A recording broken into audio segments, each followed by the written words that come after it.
எனக்கு தான் இங்கே என்ன பிரச்சனைன்னு எனக்கு தெரியும். பொறுப்பு அமைச்சருங்கிறவர் வேற ஒரு தொகுதியோட எம்எல்ஏ. முதல் நம்ம பிரச்சனையை பொறுப்பு அமைச்சர்கிட்ட சொல்லி அவருக்கு விளக்கம் ஏற்படுத்தி அவர் புரிஞ்சுக்கிட்டு போய் கலெக்டர்கிட்ட சொல்லணும் அப்படிங்கிற ஒரு சிஸ்டம் இப்போ வந்திருக்கு தாவேக்கால இந்த ஒரு மாதத்தில். பல மாவட்டங்களில் சம்மந்தப்பட்ட அமைச்சருக்கும் எம்எல்ஏ தாவேக்கா எம்எல்ஏக்குமே ஒரு தொடர்பு இல்லை. அந்த எம்எல்ஏ அதிகாரிகளை போய் பார்த்தீங்கன்னா அந்த அதிகாரிகிட்ட இவங்க என்ன அப்ரோச் பண்ணாலும் அதிகாரிகள் அதை காதிலே வாங்குறதில்ல. ஸோ இதனால் கடுமையான அதிருப்தி, இது 10லாம் இல்லை கூடயே இருக்கும். பலருக்கும் ஒரு அதிருப்தியில் இருக்காங்க. ஒரு 107 பேரில் ஒரு 7 பேரை தாண்டி 100 பேர் அவருக்கு பழக்கம் இல்லை. வணக்கம் சொல்லிட்டு போகிறாரு தாண்டி முதல் விஜய் விரும்பலை, கட்சி நிர்வாகிகளை அவர் பண்ணிக்கணும்னு விரும்பலை. எம்எல்ஏக்கள்லாம் டைரெக்டாக ஆக்சஸ் பண்ணிக்கணும்னு நினைக்கல. அவர் தெளிவாக இருக்கார். அதவர்ஜனுக்கு அவர் சில விஷயங்கள் சொல்லியிருக்காரு. கூட்டணி கட்சிகள் விஷயங்கள் எல்லாத்தையும் நீங்கள் பார்த்துங்கன்ட்டார். கட்சி விஷயங்கள் எல்லாத்தையும் புசியானந்திட்ட சொல்லிட்டார். இதுதான் இப்போ நடக்குது. இதாக கொடுத்து நேற்று ஒன்றும் இல்லை, போய் ஆதவார்ஜுன் வைகோவை பார்க்குறாரு. எதுக்காக பார்க்குறாரு என்ன எதுங்கிறத அவர்கிட்ட பேசிக்குவாங்க, அவ்வளோதான். கட்சி விஷயங்கள் எல்லாத்தையுமே புசியானந்திட்ட சொல்லிட்டாரு. எவ்வளோ செலவு பண்ணிங்களோ அதோட ஒரு 10 உங்களுக்கு கூட கொடுத்துட்றோம். ஆனால் நீங்கள் தான் கேண்டிடேட்டுலாம் நாங்கள் உறுதியாக சொல்ல முடியாது. நீங்கள் ராஜினாமா பண்ணிடுறதோட முடிஞ்சு, உங்களோட அரசியல் முடிஞ்சு, அவ்வளோதான். அப்படிங்கிறது தான் இன்றைக்கி இப்போ இது வரைக்கும் ராஜினாமா செய்திருக்கிறவங்களுடைய நிலைமை அதுதான். விஜயபாஸ்கர் அப்படி கிடையாது. விஜயபாஸ்கர் ஒரு கேரண்டியோட தான் உள்ள ரிசைன் பண்ணியிருக்காருன்னு சொல்கிறாங்க. தாவேக்காவில் ஒரு கேரண்டியோட தான் ரிசைன் பண்ணியிருக்காருன்னு ஒரு தகவல் சொல்கிறாங்க. ஆனாலும் இப்போ கூட விஜயபாஸ்கர் ஒரு குழப்பத்தில் இருக்கார். தெரிஞ்சோ தெரியாமலோ தாவேக்காவுக்கு அவங்க சப்போர்ட் பண்ணிட்டாங்க. பட் அவங்க எதிர்பார்த்ததோட தாவேக்காவுடைய நடவடிக்கைகள் எல்லாமே அவங்களுக்கு ஒரு பெரிய திருப்தி இல்லை. ஒன்று. ரெண்டாவது, அவங்களுடைய அரசியல் சில முடிவுகள்லாம் அவங்களால இது யாரையாவது பர்ச்சேஸ் பண்ணுறது, அவங்களை ராஜினாமா பண்ணி தாவேக்கால சேர்க்கறது, இதெல்லாம் கம்யூனிஸ்ட் கட்சிகள் எப்படி அது என்ன ஏற்றுக்கொள்ள முடியாது.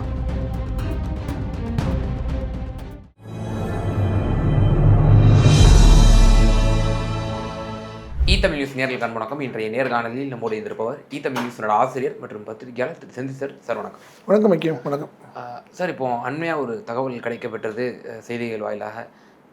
தமிழக வெற்றி கழகத்தில் இருக்கக்கூடிய ஒரு கிட்டத்தட்ட 10க்கும் மேற்பட்ட எம்எல்ஏக்கள் தங்களுடைய இந்த பொறுப்பு மற்றும் பதவி அவர் மேலே இருக்கக்கூடிய பொறுப்பாளர்கள் எல்லாம் எங்களை மதிக்கிறது இல்லை, எங்களுக்கு ஒரு கூடுதல் பொறுப்பு வேணும், அப்போ தான் நாங்கள் ஒரு ரெஸ்பெக்டபிள் பொசிஷனில் இருக்க முடியும் அப்படின்னு சொல்லி போர்க்கொடி தூக்கியிருக்கிறாங்க அப்படின்னு சொல்லி தற்போது தகவல்கள் கிடைக்கப்பட்டிருக்கு. இதனுடைய மேலதிக விவரங்கள் என்னென்ன?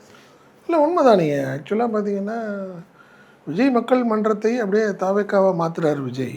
அப்போ பார்க்கும்போது ஆட்டோமேட்டிக்காக நீங்கள் தாவேக்கா அப்படின்னு ஒரு கட்சி அரசியல் கட்சியாக உருவானது பிறகு பார்த்தீங்கன்னா நிறைய பேர் சேருவாங்க. கட்சியிலேருந்து பெரிய அதிமுக கலந்து இப்போ சேர்றாங்க. நிறைய பேர் வெளியிலேருந்து வந்துடுறாங்க. பட் அவங்களுக்கு முக்கியத்துவம் கிடைக்கும் பட்சத்தில் 20 வருஷமாக விஜயோடையே நாங்கள் பயணம் பண்ணோம், எங்களுக்கு பெரிய இம்பார்ட்டன்ஸ் இல்லை இதில் அப்படிங்கிற ஒரு அதிருப்தி அங்கே இருக்குது. இப்போ குறிப்பாக நீ அரசியல் கட்சியாகி ஆளுங்கட்சியாக இருக்கிறாங்க, கிட்டத்தட்ட 107 பேர் ஜெயிச்சிருக்கிறாங்கன்னு வச்சுங்களேன். ஸோ அந்த கிட்டத்தட்ட 107 பேர் எம்எல்ஏக்களில் நம்மளுக்கு நல்லாவே தெரியும், கிட்டத்தட்ட 60-70 பேர் மாற்றுக் கட்சியிலேருந்து வந்தவங்க தான் எம்எல்ஏ ஆகியிருக்கிறாங்க. ஸோ அவங்க எம்எல்ஏ ஆகிட்டாங்க.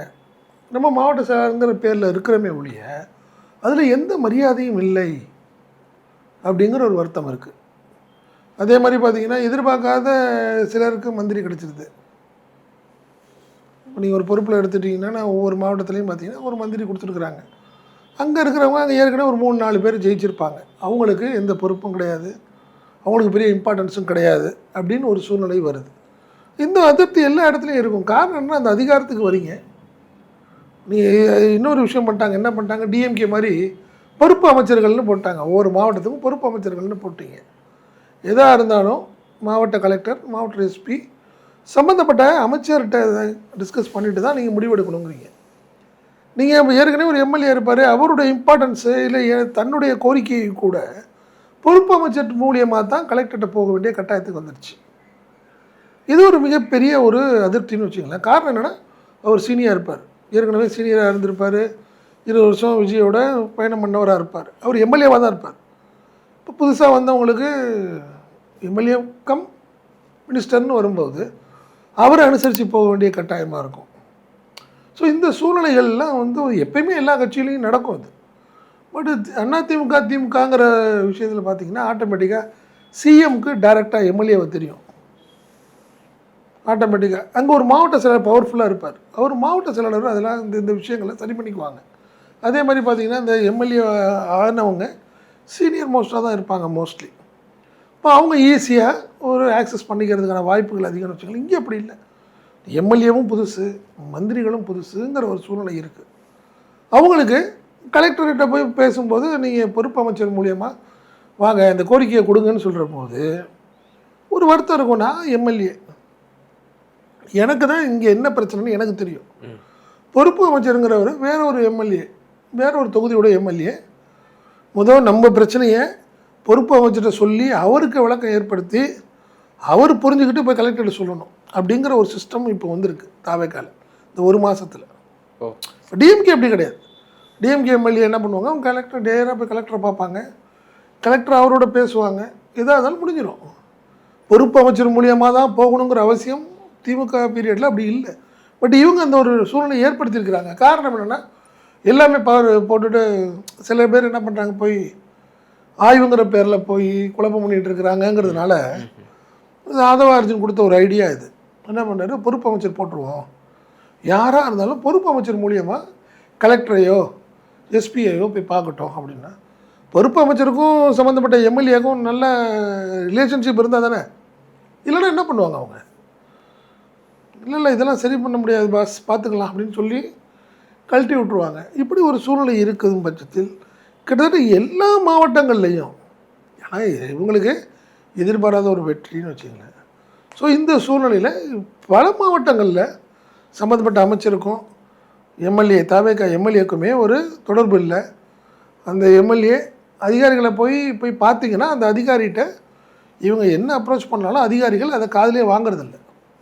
ஸோ இதனால் கடுமையான அதிருப்தி, நீங்கள் சொல்கிறது 10லாம் இல்லை கூடயே இருக்கும், பலருக்கும் ஒரு அதிருப்தியில் இருக்காங்க. ஏன்னா புதுசாக நம்ம எம்எல்ஏ ஆகிருக்கேன், நான் ஏதாவது என் தொகுதிக்கு செய்யணும்னு ஆசைப்பட்றேன், பட் என்னால் செய்ய முடியாது.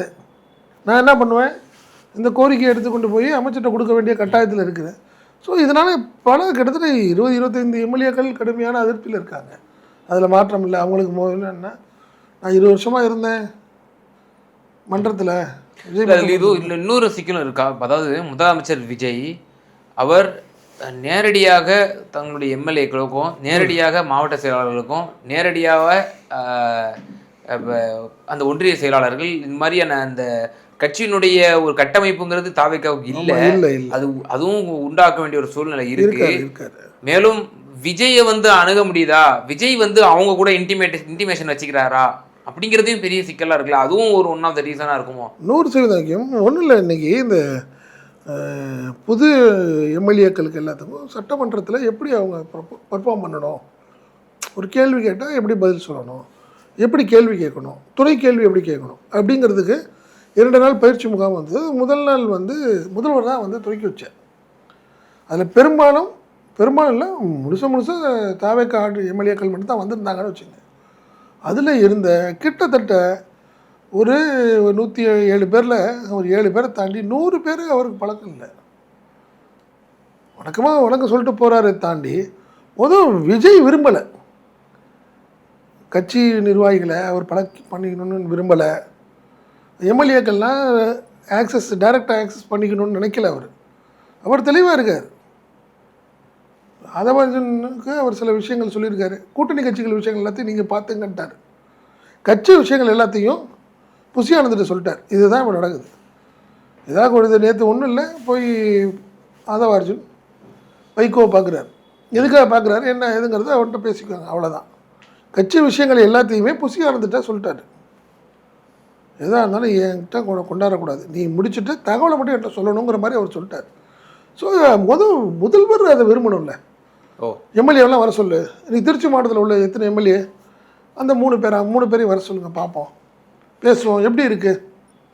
ஸோ அப்போ கட்சி ரீதியான ஒரு இன்ட்ரெஸ்ட் திரு விஜய் இல்லைங்கிற இல்லை. அவர் அதை நான் பார்க்க மாட்டேன், முழு பொறுப்பையும் புசியானந்த கொடுத்துட்டாரு. பார்ட் டைமாக தான் பார்க்குறாரு. அவர் என்னை பொறுத்தவரை கட்சி ஆரம்பித்த போதும் அப்படி தான் இருந்தார். ஆளுங்கட்சி ஆனது பிறகும் ஒரு பார்ட் டைமாக தான் பார்க்குற மாதிரி தான் நான் பார்க்குறேன்.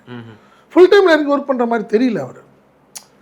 புரியுதுங்களா? நீ அப்படி இருந்தால் இந்நேரம் எல்லா எம்எல்ஏகளையும் பார்த்துருப்பாரு. எம்எல்ஏ கூட்டம் நடத்துகிறாரு, நல்லாவே தெரியும் அவருக்கு இவங்க எல்லாம் புதுசு, நம்மளுக்கும் அவங்களுக்கு பழக்கமே இல்லை அப்படிங்கிற பட்சத்தில் அட்லீஸ்ட் ஒரு 3-4 மாவட்டத்துக்கு ஒரு நாள் ஒரு 20 பேர், ஒரு 15 பேரை கூப்பிட்டு எப்படி இருக்குது உங்கள் அமைச்சர், எப்படி இருக்கிறாரு, கரெக்டாக போயிட்டுருக்கா, இதெல்லாம் கேட்கணும்ல. அதெல்லாம் கேட்டால் தானே அவங்க விரும்புவாங்க.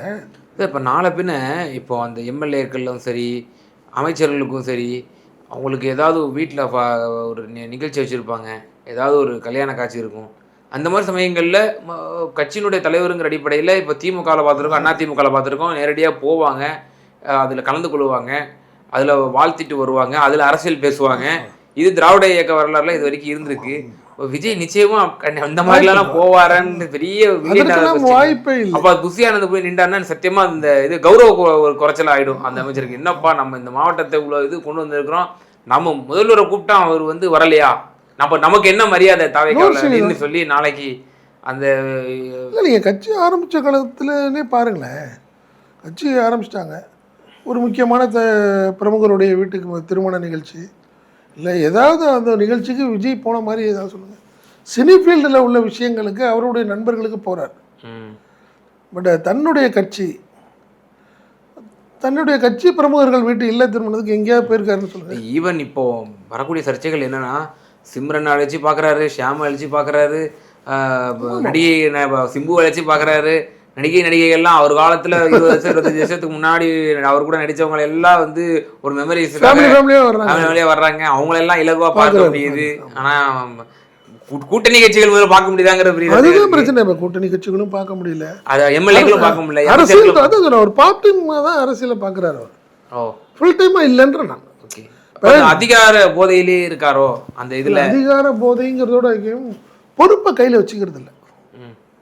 நீ பொறுப்பை தள்ளி விடுறதுன்னு சொல்றாங்கல்ல, பொறுப்பை தள்ளி விட்டுற வேண்டியது. அது யாரோட பாணி? அம்மையா ஜெயலலிதா அவரோட பாணி. அது இல்லை ஜெயலலிதா அப்படி இல்லை. அவங்க கட்சியில் இருந்துருக்குறாங்க. நீங்கள் லேடி அவங்க எல்லா மாவட்டத்துக்கும் டெய்லி ரெகுலராக போக முடியாது. ஆனால் எல்லாத்தோடையும் ஆக்சஸ் வச்சுருப்பாங்க.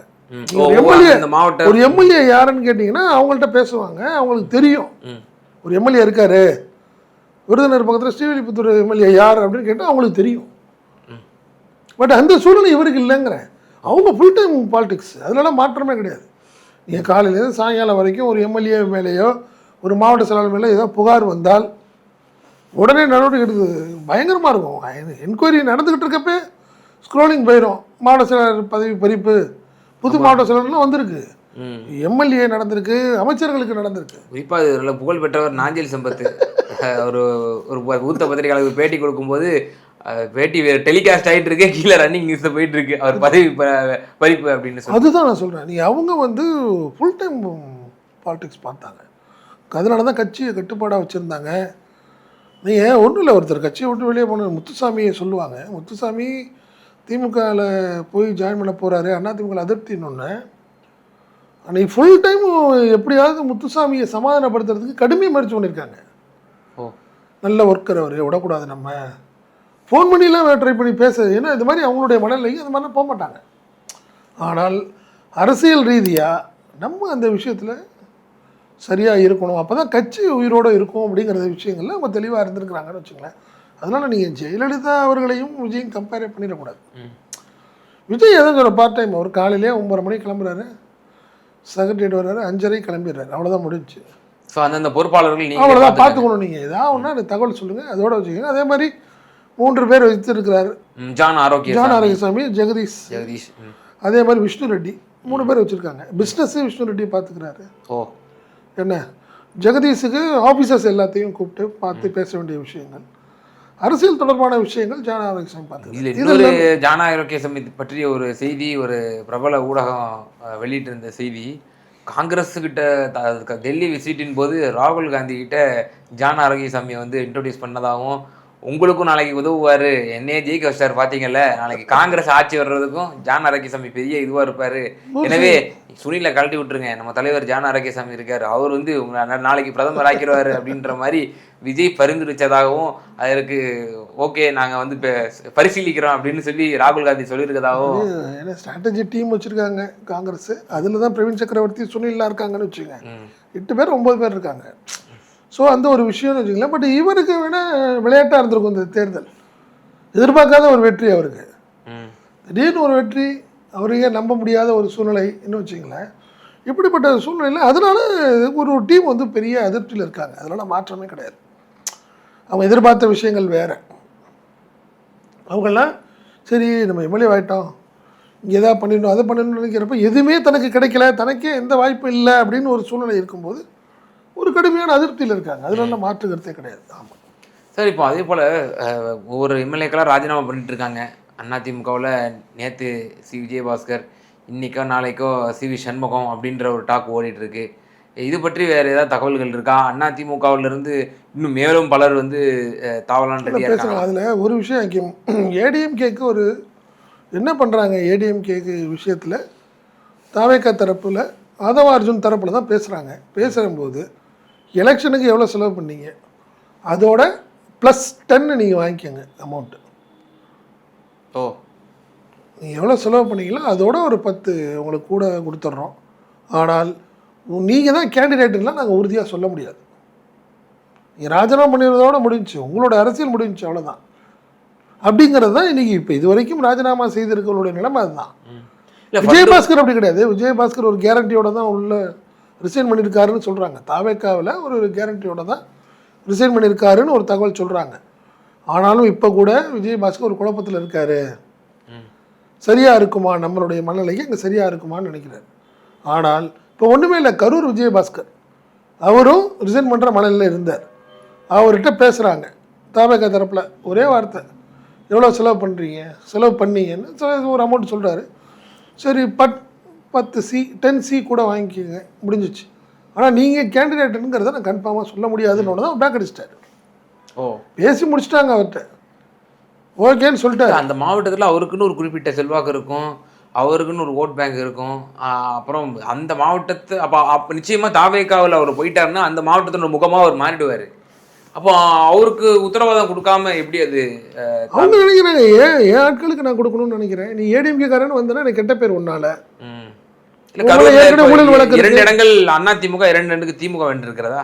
ஒரு இடம் தாவேக்கா, ஒரு இடம் தாவேக்கா, ஒரு இடம் அதிமுக, 2 திமுக. ஓகே, ஆமாம் அப்படி இருக்கு. ஸோ அப்படி பார்க்கும்போது பட்சத்தில் ஒரு விஷயம், ஃபுல் டைம் அரசியல் பண்ணவங்க 20-25 வருஷமாக அரசியலில் இருந்தவங்க திடீர்னு உங்களுக்கு ஓய்வு கொடுக்குறோம், இந்தாங்க பென்ஷன், எப்படி பண்ணுறது, ஃபுல் டைம் காசெல்லாம் வாங்கி அப்படியே அது பென்ஷன் ஸ்கீம் ஃபுல் அமௌண்ட்டை கொடுத்து 10,000 ரூபா கூட கொடுத்து அனுப்புவாங்கன்னு சொல்லுவாங்கல்ல. நீங்கள் இதில் பார்க்கலாம், நீங்கள் ப்ரைவேட் கம்பெனியில் விஆர்எஸ் வாங்குறப்ப பார்த்தீங்கன்னா அவ்வளோதான், அந்த மாதிரி கொடுத்து அனுப்பணும்னு நினைக்கிது தாவேக்கா. அது எல்லாத்துலையும் ஏற்றுக்க முடியாதுல்ல. ஃபுல் டைம் அரசியல்வாதியாக நான் இருக்கிறேன், நான் வந்து நீங்கள் அனுப்பிட்டீங்கன்னா எப்படி? ஓகே, இந்த மாதிரி விஷயத்த பண்ணுறாங்க. ஸோ இதன் தொடர்ச்சி தான் இங்கே ஆட்டோமேட்டிக்காக எல்லாத்துலேயும் பேசிகிட்டு இருக்காங்க. இப்போயுமே கள்ளக்குறிச்சியில் சில எம்எல்ஏக்கள்கிட்ட ஏடிஎம்கே எம்எல்ஏக்கிட்ட பேசுகிறாங்க அப்படின்னு சொல்கிறாங்க. இந்த பக்கம் இவங்க பண்ணிகிட்டு இருக்கும்போது இந்த அதிருப்தியில் இருக்கிற அவங்கள மற்ற கட்சிகள் பேச மாட்டாங்களா என்ன? நீங்கள் தாவேக்கா அதிருப்தியில் உள்ள எல்லாத்தையும் நீங்கள் பர்ச்சேஸ் பண்ணும்போது கிட்டத்தட்ட 50-60 வருஷத்தை பார்த்த கட்சி திமுக நினச்சா செய்யாதான்னு கேட்குறேன் நான். தாவேக்கால இப்போ நம்ம ஆரம்பத்தில் பேசின அந்த கிட்டத்தட்ட 10க்கும் மேற்பட்ட எம்எல்ஏக்கள் அந்த விவகாரத்தை சொல்றீங்க. ஆமாம், நீங்கள் தாராளமாக ஒரு காலத்திட்ட ஒரு பண்ணுவாங்கல்ல, திமுகவும் பண்ணும். நீங்கள் எல்லாத்தையும் நீங்கள் அலட்சியமாக டீல் பண்ணீங்கன்னா அவங்களும் அரசியல் பண்ணுவாங்கல்லன்ற நான். நீங்கள் அந்த அங்கே இருக்கிற 15 பேரும் திமுகவுக்கு வருவாங்கலாம் நான் சொல்லலை. பட் நான் என்ன சொல்கிறேன், நீங்கள் சொல்கிற மாதிரி நீங்கள் செய்கிற மாதிரியே எதிர்வினையை மற்ற கட்சிகளும் செய்தால் உங்களால் தாங்க முடியாது, கவர்மெண்ட்டே போயிடும். ஒரு 10 பேர் போயிட்டாங்கன்னா என்ன ஆகும்? தாவேக்காலேருந்து 10 பேர் போயிட்டாங்க, இல்லை ஒரு 15 பேர் போயிட்டாங்க. இவங்க சொல்கிற கணக்கில் யாருமே காசு செலவு பண்ணாமல் வந்துருக்குறாங்க எம்எல்ஏஸ். எல்லாத்துக்கும் ஒரு 10 ஸ்வீட் பாக்ஸுங்கிற அடிப்படையில் எல்லாத்துக்கும் கொடுக்குறீங்கன்னு வச்சுங்க, அதே அவங்களுக்கு பெரிய போதுமே. 10 கொடுத்து ஒரு 15 பேர் வெளியே வந்துட்டாங்கன்னு வச்சுக்கோங்க, கவர்மெண்ட் போய்டுன்றோம் நான். ஓகே. இந்த ஆபத்தை ஆதவ அர்ஜுன் உணராமல் இருக்கார். அவர் அதிமுகவை ஒன்றும் பண்ணணும்னு நினைக்கிறாரு. இப்போது மதிமுகவில் உள்ள 2 எம்எல்ஏக்களையும் ரிசைன் பண்ண சொல்லி இடைத்தேர்தலில் அவங்களையும் கொண்டாடுறதுக்கான வேட்பாடு தான். நேற்று போய் வைகோவை பார்த்துருக்காங்க. வைகோ ஓகே சொல்லிட்டாரு. காரணம் என்னென்னா அவங்க 2 பேரும் உதயசூரியனில் ஜெயிச்சவங்க. ஓ.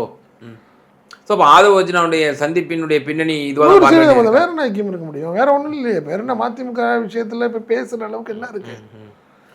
இப்போ அவங்க சட்டமன்ற திமுகவை நெருக்கடியை கொடுக்குறாங்க. திமுக வந்து பாருங்க, திமுகவை வந்து ஒரு அச்சுறுத்த பார்க்குறாங்க. இல்லை சார், இப்போ அந்த 2 இடங்கள்லையும் திமுகவும் வலுவாக இருக்கும்.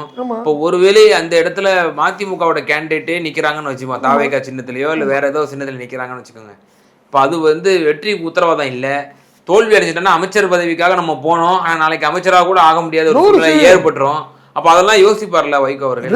ரிஸ்க்கு தான். இல்லை அந்த நீ ஏன் வைகோ அவரை சந்திக்கிறதுக்கு அனுமதி கொடுத்துருக்க கூடாதுங்க. இப்போ நம்ம பேசி கொண்டிருக்கக்கூடிய தருணத்தில் முதல்வரை போய் சந்திச்சிருக்கிறாரு வைகோ. அதுதான் நான் சொல்கிறேன். நான் என்ன சொல்கிறேன், வைகோ வந்து ஆதவ அர்ஜுனை வர சொல்லி பேச வேண்டிய அவசியமே இல்லை. அவர் நீங்கள் பேச்சுவார்த்தைன்னு நீங்கள் ஏதோ உள்ள உடன்பாடு தான் ஆயிட்டீங்கன்னு தானே அர்த்தம். ஒரு விஷயம், ஒரு சப்ஜெக்ட் எதுக்காக நீங்கள் என்னை பார்க்க வரீங்கன்னு எனக்கு தெரியும். எனக்கு அது உடன்பாடு இல்லைன்னா நீங்கள் வேண்டான்னு சொல்லிடுவேன். நான் நீங்கள் வாங்கன்னு சொன்னாவே அதில் ஏதோ ஒரு விஷயத்தில் நான் தெளிவாக வந்துட்டு இருந்தாலும் அர்த்தம். ஸோ அதனால் கண்டிப்பாக என்னை பொறுத்தவரை ஒன்றும் இல்லைக்கியும் ஒரு சட்டமன்றத்தில் ஒரு விஷயத்தில் நாங்கள் வெளிநடப்பு பண்ணுறோன்னு திமுக முடிவு பண்ணுது, இல்லை ஒரு எதிர்த்து ஒரு முடிவெடுக்கணும்னு கொறடா உத்தரவு போடும் பட்சத்தில் அந்த கொறடா உத்தரவை மீறி மதிமுக எம்எல்ஏக்கள் 2 பேரும் செய்ய முடியாது. இல்லை அமைச்சர் பதவிங்கிற ஒரு குறுகிய நோக்கத்துக்காகவே வைகோ இப்படிப்பட்ட செயல்களை செய்வாரா? இல்லை, இந்த விஷயத்தை பார்க்கும்போது வைகோடைய பேச்சு, துரை வைகோடைய பேச்செல்லாம் சரியா இல்லையே.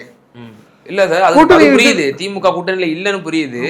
இப்போ அவங்க இப்போ தேர்தல் சமயம் இல்லை உங்களுக்கு, நீங்கள் அப்போ ஒரு வேற ஒரு ஸ்டாண்ட் எடுக்கலாம், இல்லை நடுநிலை வைக்கலாம். நம்ம கிடைச்ச தகவல் 2 MP தரோன்னு சொல்லியிருக்காங்க.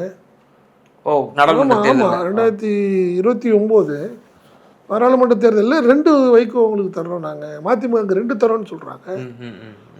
இதெல்லாமே அவர் வைகோ கனெக்ட் பண்ணுறாரு. ஓ, நமக்கு 1 தான் கொடுத்தாங்க, ராஜ்யசபாவும் கட் பண்ணிட்டாங்க, 2 தர்றோம்னு சொல்கிறாங்க, ரைட்டு போகலாமே அப்படின்னு நினைக்கலாம். அரசியல் லாபங்கள் தானே. அதில் சில பேர் 2லேயும் கூட அரசியல் சிக்கல்கள் இருக்குது. மதிமுகவில் அவர் மகன் எம்பியாக இருக்கார், அதை தாண்டி வேற இன்னொருத்தர் வந்து அவருக்கு நிகராக எம்பி ஆக முடியுமா? அந்த இடத்துல வைகோ போட்டிட்டு வரா, அவருடைய வயது எல்லாம் இருக்கு. இல்லை 100% 2 விஷயம் ஆகிக்கும். சீட்டு வாங்குறீங்க, வாங்கி ஜெயிக்க முடியுமாங்கிறதெல்லாம் தெரியாது. நீண்ட கால ஒரு நோக்கமாக இருக்கிற மாதிரி தெரியல. குறுகிய கால நோக்கத்தின் அடிப்படையில் தான் வைகோ சில முடிவுகள் எடுத்த மாதிரி தெரியுது. அவருடைய அரசியல் எதிர்காலம் எந்த அளவுக்கு, அவர் நிலைமை பாவம் கஷ்டம். இன்னைக்கு விஜயை போய் பார்த்து பேசுகிற அளவுக்கு, இவர் பேசுகிற அரசியலுக்கோ இவர் பேசுகிற விஷயங்களையோ புரிந்து கொள்கிற அளவுக்கு விஜய் வந்து இன்றைக்கி பக்குவப்பட்டிருப்பாரா? இல்லை அவருக்கு நீங்கள் சரி வந்திருப்பார், ஏதோ சொல்லிட்டு பேசலாம், ரைட்டுண்ணா எதாக இருந்தாலும் பேசிட்டு போங்க, நீங்கள் நான் கிளம்புறேன், எனக்கு வேலை இருக்குன்னு சொல்லுவாங்க. அரை மணி நேரம் தமிழக அரசியலையும் இந்திய அரசியலையும் பேசுகிற அளவுக்கு விஜய் இன்னைக்கு எக்யூப் ஆகிருப்பாரா? ஓகே சார், இப்போ புரியுது. இறுதியான ஒரே ஒரு கேள்வி, மேலும் ஒரு பேசுபொருளாக இருக்கிறது, கம்யூனிஸ்ட் கட்சிகள்லாம் கூட்டாக ஒரு அறிக்கை கொடுத்தாங்க. கூட்டாக செய்தியாளர்கள் சந்தித்தாங்க. அதில் நாங்கள் ஒரு கூட்டமைப்பு உண்டு பண்ணிட்டோம், இதில் ஜனநாயக சக்திகள், லெஃப்டிஸ்ட்டு, யாரெல்லாம் வந்து இந்த அரசியலமைப்பு சட்டத்தை பாதுகாக்க நினைக்கிறீங்களோ அவங்க வந்து இணைங்க அப்படின்னு சொல்லி ஒரு கூட்டமைப்பு கட்டமைக்கிறாங்க. இந்த கூட்டமைப்பு கட்டமைப்பதற்கான காரணம் என்ன? போராட்டங்கள், விளிம்புநிலை மக்களுக்காக குரல் கொடுக்குதல், இதெல்லாம் வந்து நம்ம பண்ண போகிறோம் அப்படின்னு சொல்கிறாங்க. இது ஏதோ வேற ஒரு அணியோ அல்லது அவங்களுக்கு ஒரு பதட்டத்தில் இருக்கிறார்கள் கம்யூனிஸ்டுகள் நான் நினைக்கிறேன். காரணம் என்னன்னா, தெரிஞ்சோ தெரியாமலோ தாவேக்காவுக்கு அவங்க சப்போர்ட் பண்ணிட்டாங்க. பட் அவங்க எதிர்பார்த்ததோட தாவேக்காவுடைய நடவடிக்கைகள் எல்லாமே அவங்களுக்கு ஒரு பெரிய திருப்தி இல்லை. 1. 2வது அவங்களுடைய அரசியல் சில முடிவுகள்லாம் அவங்களால இது யாரையாவது பர்ச்சேஸ் பண்ணுறது, அவங்களை ராஜினாமா பண்ணி தாவேக்கால சேர்க்கறது, இதெல்லாம் வந்து கம்யூனிஸ்ட் கட்சிகள் எப்படி அது என்ன ஏற்றுக்கொள்ள முடியாது. புரியுதுங்களா? நல்லா ஒரு விஷயம் நல்லாவே தெரியுது. தெரிஞ்சோ 4 பேர் செய்யும் போது அதை கடுமையாக எதிர்த்தது வந்து எதிர்ப்பு. என்ன எதிர்ப்புனா என்ன அர்த்தம்? பேசிட்டு போயிடுறதா முழு இன்னைக்கு விஜய் பாஸ்கர் போயிட்டாரு, என்ன பண்ண முடியும்? அந்த எதிர்ப்புகளின் மீது தான் வந்து போயிருக்காரு அப்படின்னு சொல்லி எல்லாரும் சொல்லிட்டு இருக்காங்க. நீங்க எதிர்ப்புன்னு சும்மா ஒரு பேர், அன்னைக்கு எதிர்த்தோன்னு சொல்றது வேற. அந்த எதிர்ப்புக்கு பயந்துக்கிட்டே விஜய் திருப்பி யாரையும் செய்யாமல் இருந்தால் ரைட்டு. அவர் பாட்டு செஞ்சுக்கிட்டே நீங்கள் இருக்காரு. எதிர்ப்பு காட்டிகிட்டே இருங்க, நான் என் வேலையை பார்க்குறேன்ற மாதிரி இருக்காரு. அப்ப இவங்களுடைய ஆதரவு கேள்விக்குறியாவது. கேள்விக்குறியாவது, அரசியல் எதிர்காலம் கேள்விக்குறியாவது, மக்கள்கிட்ட திருப்பி வந்து நிற்க முடியாது. அது நல்லாவே அவங்களுக்கு தெரியுது. அதனால் நாங்கள் ஒரு கூட்டமைப்பு மக்களுக்காக போராடுறோம், போயிடும் வர்றோம்னு சொல்ல ஆரம்பிக்க போகிறாங்க. சார் இப்போ அவங்க திமுக கூட்டணியில் இருந்த வரைக்கும் அவங்க வந்து லைம்லைட்ல இல்லைல்ல, ஒரு பேசுபொருளாகவே இல்லை கம்யூனிஸ்ட் கட்சிகள்லாம். இப்போ இந்த ஆஃப்டர் எலெக்ஷன் பாருங்கள், சிபிஐ சிபிஎம் சண்முகம் அவர்களாக இருக்கட்டும், வீரபாண்டியன் அவர்களாக இருக்கட்டும், பயங்கரமாக ரீச் ஆகிருக்காங்க. இல்லைங்க, ஆளுங்கட்சிக்கு ஆதரவு அவங்க, புரியுதுங்களா? அதனால மாற்று கருத்து கிடையாது. பட் அரசியல் ரீதியாக அவங்களுக்கு என்ன லாபம்னு சொல்லுங்கள், சும்மா தெரிஞ்சுக்கிறேன் நான். இனிமேல் என்ன பண்ண முடியும்? இது 2500 தரல, 6 மாதம்னு நீங்களே சொல்லி சமாதானப்பட்டீங்க. இந்த ஒயிட் பேப்பரை பற்றி உங்களுடைய நிலைமை என்ன? நீ தங்கம் தென்னரசு சவால் விடுறாரு, வந்து அடுத்த ஒரு வருஷத்தில் நாங்கள் வாங்குறது அளவுக்கு கடனை கம்மியாக நீங்கள் வாங்கி நீங்கள் கவர்மெண்ட் நடத்திட்டீங்கன்னா நான் வந்து அரசியலை விட்டு விளைகிறேன்னு சொல்கிறார் அவர். ஸோ நீங்கள் இதில் எல்லாமே முழுக்க தாவேக்கா தன்னுடைய வாக்குறுதியை வந்து இது வரைக்கும் பேசவே இல்லை. கம்யூனிஸ்ட் கட்சிகளுக்கெல்லாம் இது பெரிய சங்கடத்தை ஏற்படுத்த வைக்கும். அதனால் அதை டைவெர்ட் பண்ணுறதுக்காக ஒரு கூட்டமைப்பு, ஆர்ப்பாட்டம், போராட்டம்னு அவங்க ஏதாவது சமாளிக்கிறதுக்கான சூழ்நிலையாக தான் நான் பார்க்குறேன் ஒழிய அவங்களுக்கு ஒரு அரசியல் பண்ணுறதுக்கு இனிமேல் வாய்ப்பு இல்லைங்கிறது தான் என்னுடைய பார்வை. நிச்சயமாக சார், பல்வேறு கேள்விகளுக்கு ரொம்ப விரிவாக தெளிவாக பதில் சொன்னீங்க. ரொம்ப நன்றி. நன்றி ஐக்கியம், நன்றி.